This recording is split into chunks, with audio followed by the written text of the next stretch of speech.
Thank you. Okay, so from your perspective, left to right, it's going to be head coach Greg Dunn, Ahmed Shamsuddin, and Patrick Monzalewski.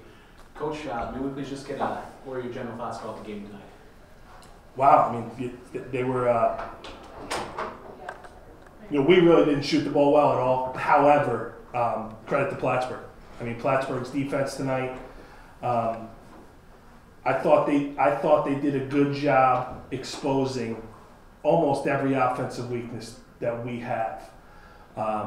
We knew what the game plan was going to be. We just played them on Friday. We tried to make some adjustments. They didn't have to make many adjustments.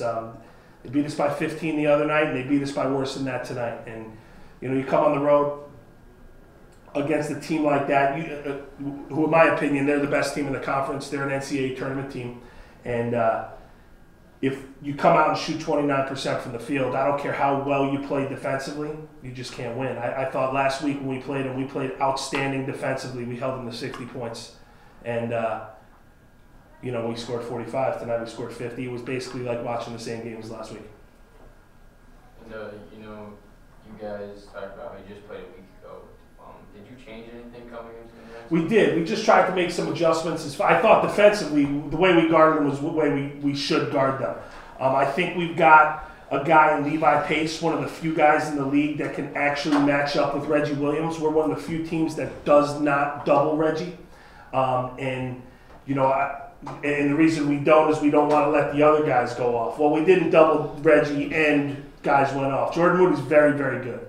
I mean, very good. He's, if he played on another team that wasn't so balanced, I think he'd be almost a 20-point-a-game guy. He's outstanding defensively. He took Clifton Lyerly right out of the game from the get-go, and he's done it twice now, so he's a pretty good player. And what do you say, to the team after a game like this? Well, I mean, it's tough. We were just talking about it in the locker room. We lose one guy that's in our rotation and another guy that's like teetering on the rotation. So. And then we've got a bunch of guys on campus right now that are redshirting for health reasons. So, future's bright. This is a league that's got a lot of guys, a lot of seniors, and most of these teams you see tonight are going to lose a ton of their guys. We've got almost everybody coming back, so things look good for us in the future. However, when you get your tails kicked like we did, there's not too much to be happy about in that locker room. I don't want these guys to settle and just go, that was a better team. Like, we should have had a better effort tonight. Did you feel like maybe you were outmatched intensity-wise? I don't at the beginning. In fact, I think we were up to play the game. In fact, I think we were a little bit more intense than they were to start the game.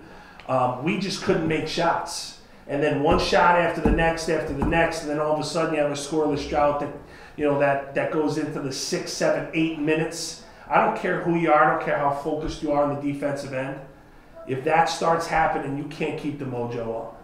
And and then after that point, no question. I think from about the 10-minute point on for the rest of the game, they were more intense than us pretty much for the rest of the game.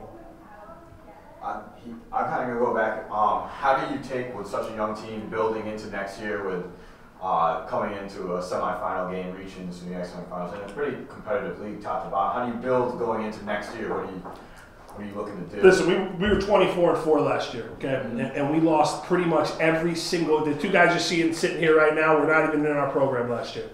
So we try to talk culture and things, but at the end of the day, the only guy on our team that played more than 10 minutes last year was Clifton Lyerly. So we've got all new guys. So tonight was one of those nights where obviously it wasn't real positive for us, but we finished 15. Was it 15 and 12? 15 and 12 between Pace, Pat over here, Ham, and Clifton Lyerly. Those four guys combined missed over 20 games.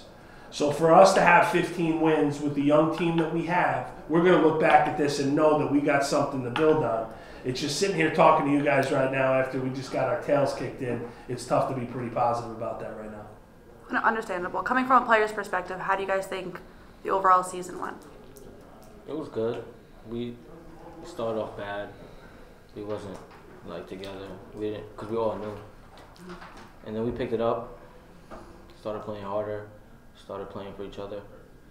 Yeah.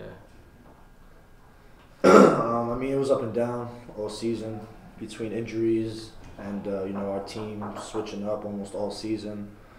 But the end result's not what we were looking for. Obviously, we were looking to go farther than we did.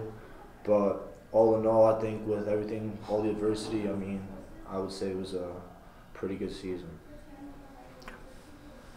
All right, I got a question for you, Pat. Being one of the better 3-point shooters in the league, respectively, what did you possibly do for you to kind of not really? What did you notice out there? What to get your shot off? It was hard to get an open look. I mean, they were sticky on me last week. They were sticky on me when we played at home, and they were especially sticky today. It was hard. I just didn't do a good enough job getting open. And credit to them, they played great defense. They took away everything they were told to take away. So I mean, kudos to them. They played great defense. I just couldn't get open. Couldn't get an open look. Thank you guys. Thank you. Thank you.